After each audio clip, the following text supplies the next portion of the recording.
Kurnool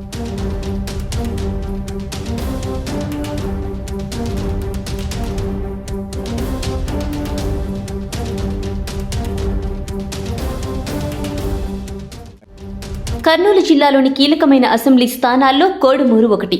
scheduled reserve నియోజకవర్గం అయినప్పటికీ ఇక్కడ రాజకీయం వాడివేడిగా సాగుతూ ఉంటుంది.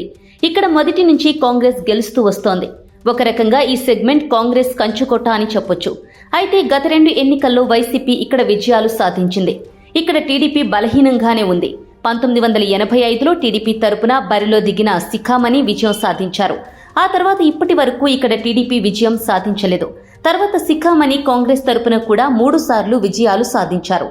ఇక 2014లో శిఖామణి తనయుడు మణిగాంధీ వైసీపీ తరపున విజయం సాధించారు.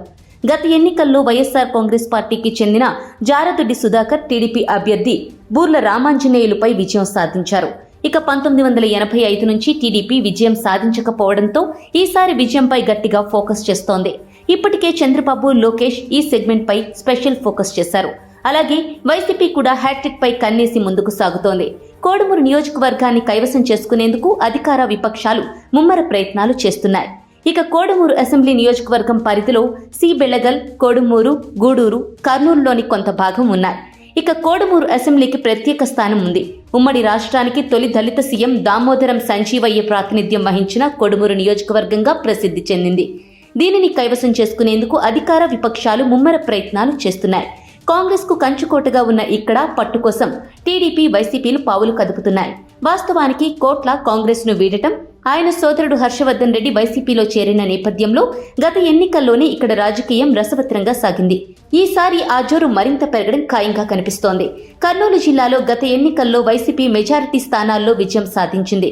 ఇక 1962లో ఏర్పాటైన కోడుమూరు నియోజకవర్గంలో ఇప్పటికీ కాంగ్రెస్ 8 సార్లు, టీడీపీ 1 సారి, వైసీపీ 2 సార్లు, ఇండిపెండెంట్ 1 సారి గెలుపొందారు.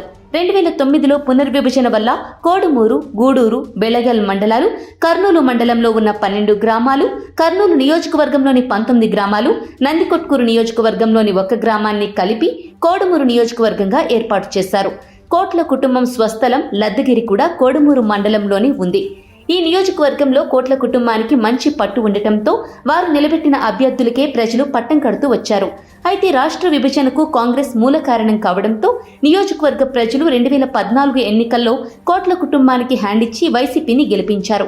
2019లోనూ అదే ఫలితం రిపీట్ అయింది. ఎన్నో ఏళ్లుగా కోట్ల నిలబెట్టిన అభ్యర్థులను గెలిపిస్తూ వచ్చిన ప్రజలు 2014, 2019 ఎన్నికల్లో వైసీపీ అభ్యర్థులని బంపర్ మెజారిటీతో గెలిపించారు. అయితే 2014 తర్వాత జరిగిన రాజకీయ పరిణామాలతో మణిగాంధీ టీడీపీలో చేరారు. దీంతో ఆయనపై నియోజకవర్గ ప్రజలు గుర్రుగా ఉన్నారు.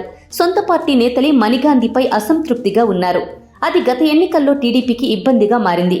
నియోజకవర్గ టీడీపీ ఇన్ఛార్జ్ ఎదురూరు విష్ణువర్ధన్ రెడ్డికి మణిగాంధీకి మధ్య విభేదాలతో టీడీపీలో కుమ్ములాటలు కూడా గత ఎన్నికల్లో వైసీపీకి కలిసొచ్చాయి. తమ్ముళ్లు 2 గ్రూపులుగా ఏర్పడి నువ్వా నేనా అనే రీతిలో విమర్శలకు దిగారు. అదే అదునుగా వైసీపీ ఇన్ఛార్జ్ మురళీకృష్ణ నియోజకవర్గంలో విస్తృతంగా పర్యటించారు. చివరి సమయంలో సుధాకర్ కి సీటు ఇచ్చినా టీడీపీలో విభేదాలతో వైసీపీ విజయం సాధించింది. ఇక సొంత నియోజకవర్గంలో కోట్లకు ఆయన సోదరుడు కోట్ల హర్షవర్ధన్ రెడ్డి కూడా ఝలకిచ్చారు. కాంగ్రెస్ ఇన్ఛార్జిగా ఉన్న కోట్ల హర్షవర్ధన్ రెడ్డి అన్న టీడీపీలో చేరుతున్నారన్న వార్తల నేపథ్యంలో మనస్తాపానికి గురై వైసీపీలో చేరారు. అది వైసీపీకి ప్లస్ అయింది. ఈసారి కూడా కోట్ల కుటుంబం ప్రభావం ఉండొచ్చు. అయితే రాజకీయంగా సమీకరణలు మారుతున్నాయి. కొన్ని మండలాల్లో వైసీపీపై వ్యతిరేకత పెరుగుతోంది. అది టీడీపీకి లాభించవచ్చు. అయితే టీడీపీ బలమైన అభ్యర్థిపై ఫోకస్ చేస్తోంది. వైసీపీలో గ్రూపు రాజకీయాలు పెరిగాయి. అలాగే వైసీపీపై వ్యతిరేకత కలిసొస్తుందని టీడీపీ నమ్ముతోంది. అదే సమయంలో తమ సంక్షేమ పథకాలు గెలిపిస్తాయని వైసీపీ నమ్ముతోంది. అయితే అభ్యర్థులను బట్టి విజయావకాశాలపై క్లారిటీ వచ్చే ఛాన్స్ ఉంది. టీడీపీ కాస్త గట్టిగా ఫోకస్ చేస్తే 1985 ఫలితం రిపీట్ అయ్యే ఛాన్స్ ఉందని టీడీపీ నమ్ముతోంది. తమకి హ్యాట్రిక్ ఖాయమని వైసీపీ ధీమాగా ఉంది. మరి ఫలితం ఎలా ఉంటుంది అనేది చూడాలి. For more interesting updates, do like, share and subscribe to Volga News.